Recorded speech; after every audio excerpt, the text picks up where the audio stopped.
Hi everyone, it's Laura and I hope you're all doing really well. Today I'm going to be talking about the books that I read recently, so kind of the first half of October and just the end of September, giving you some little reviews of what I thought of them. As always, I'd love to hear from you if you have read any of these books. Leave me a comment just below the video in the comment section, you know where that is. And if you haven't read them and you're interested in checking them out, there'll be links to all of them in the description box as well. So the first book that I finished I was reading most of September, to be honest, was The Goldfinch by Donna Tartt. And because of this book, that's why I didn't have a September wrap up, because I basically just read this one book. I downloaded this on my Kindle years ago when I first heard people talking about Donna Tartt's book. I got this and The Secret History because I was like, they're very long. I don't want to have them in my hands. I will download them on my Kindle. And then completely forgot about it. And it's only because this film of The Goldfinch has been making its rounds that it made me think, I actually need to get on that and read it.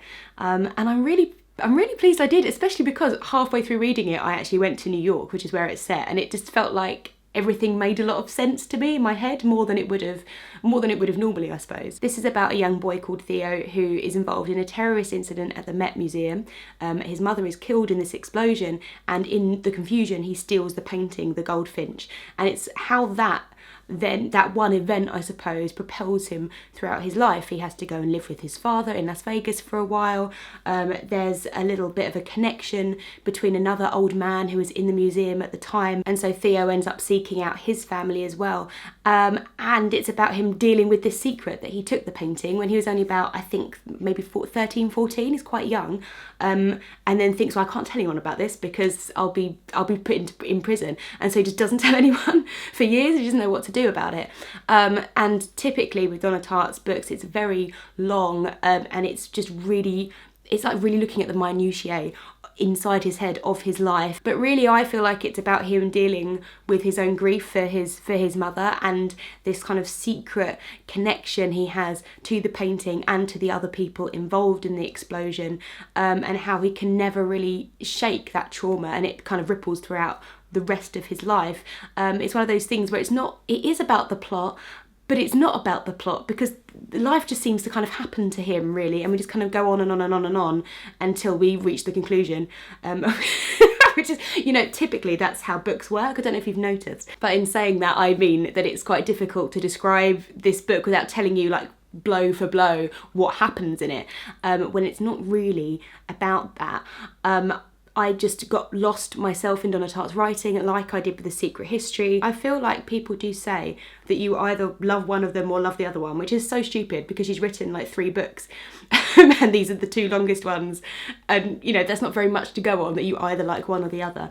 But I do feel like towards the end of the book, I did feel like this dragged more for me. Every time I started to get bored with the scenario, then the scenario changed. But it was just at the point where I was feeling like, okay, I've had enough of this situation now. Like, what's going to happen next?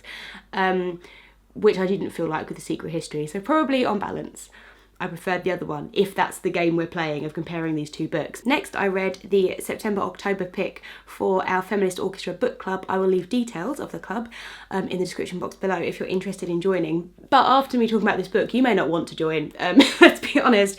And that was The Left Hand of Darkness by Ursula K. Le Guin. And dear God, this book was bad. I just thought it was dreadful, honestly. Like, it's one of those things that when you're reading a book, you try and give it the benefit of the doubt and go on and on. But now that I've put it down, I've been like, why did I even bother? Honestly, we picked this book because we knew it was about a planet where the sort of humanoid inhabitants didn't have a gender as such. They were sort of androgynous, and they only became male or female when they're in season and they want to breed. It just sort of happens. One of them becomes male or female. They don't choose it. And we thought that's kind of an interesting study of gender in a society.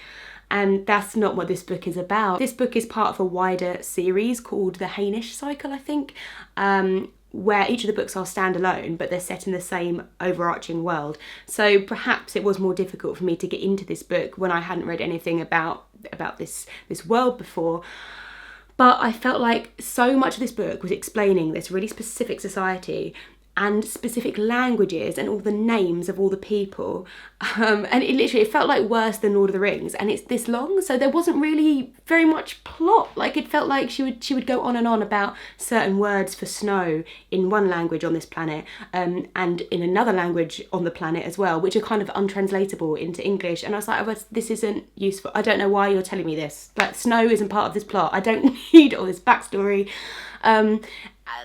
I just felt like, anyway, the plot, I suppose, of the book is that there's an envoy who's trying to get this planet to join a confederation of planets, and he's trying to explain to them, you know, that there are other worlds out there.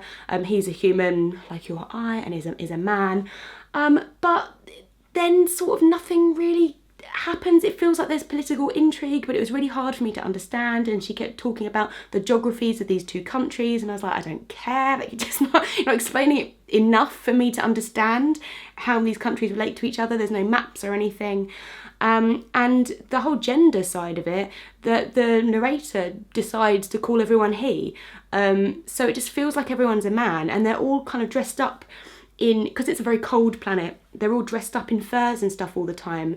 So I felt like there wasn't really any opportunity for them to talk about gender expression or identity or anything being kind of androgynous. It just felt like they were all men wrapped up as like Eskimos. So this book fell short of what I thought it was going to be, which is not the book's fault. That's my expectation going in. Fair enough. But even once I started reading it, I just didn't get on board with it. I didn't understand who all the people were.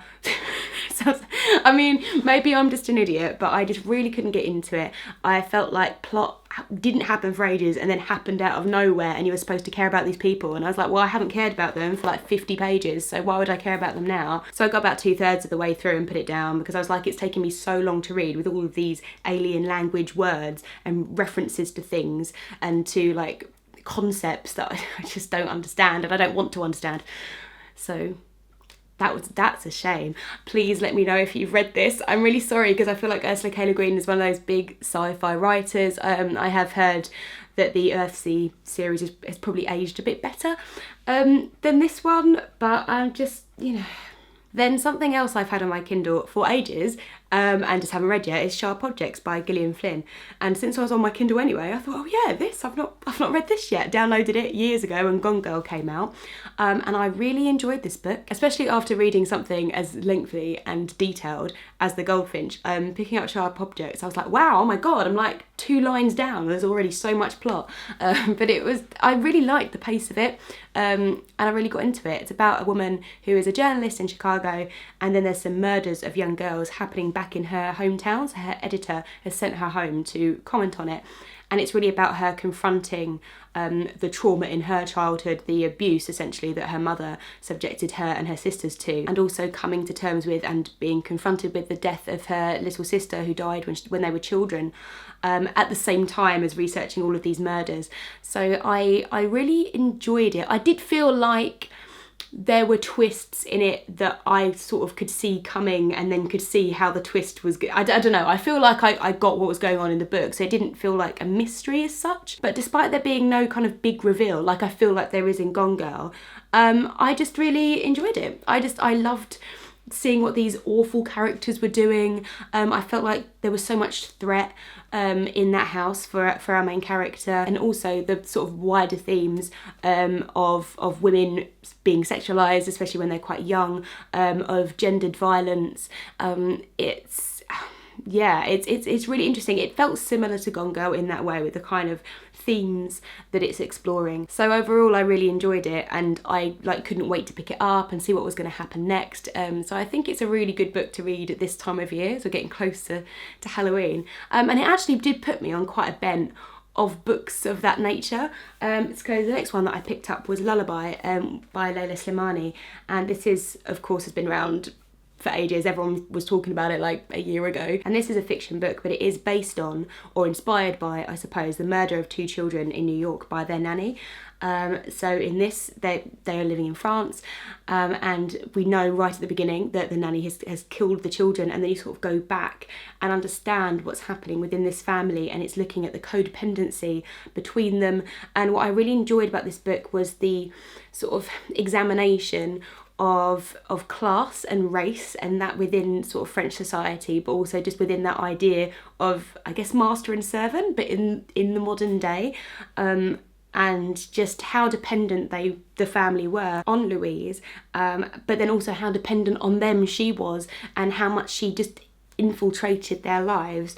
It's more like I don't know if it's a social study, a psychological study, but it's just really looking at these people, and you never really get to understand how or why these children were murdered.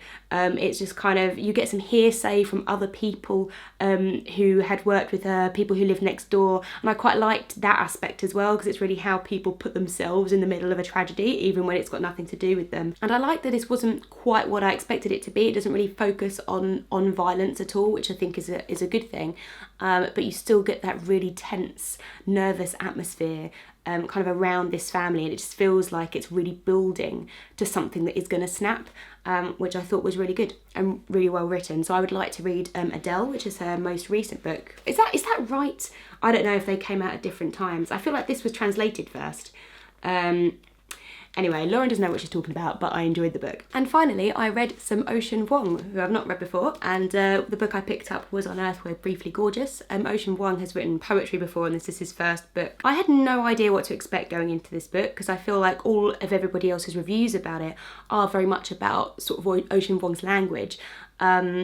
So I expected it to be very lyrical, and it really is, and it almost feels like this is one extended poem, almost like a prose poem, and there are sections of it which feel incredibly poetic, whole chapters just written in sort of, I'm going to get the word wrong, like little stanzas? I don't know if that's the right literary word, but his playfulness with language and kind of what it means and how it's written is really seeped throughout the novel. So this is a letter from a man to his mother who cannot read, and I suppose we're assuming that it's being written in English anyway, and she cannot read English. They're Vietnamese living in the US, and it's really him unpacking his relationship with his mother, which is very complicated.